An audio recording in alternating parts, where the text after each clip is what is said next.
Can you get a car without insurance? A lot of people think that they are the best drivers in the world and therefore the chances of their meeting an accident are also negligible. This kind of belief in the minds of people may land them into great problems in the future.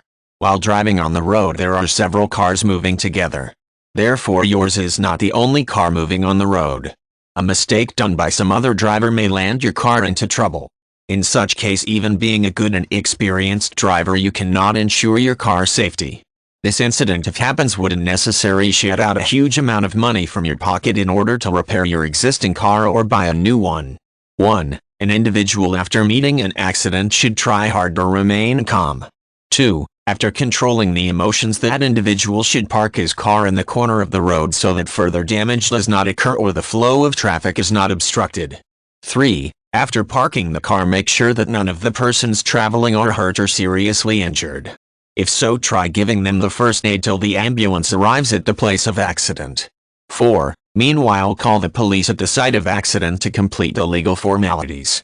This is also very important, as for claiming the insurance of the car, the company would ask for the place, time and cause of the accident, which would be present in the form of proof with the cops. 5. Apart from the investigations of the police, make it a point to jot down all the possible evidences of the scene so that claiming for the insurance would be an easy task. If a camera is present with an individual, then he or she should take some relevant snaps to ease the procedure of claiming of the car insurance. 6. The last step includes making a list of damages occurred and the estimated cost to repair it.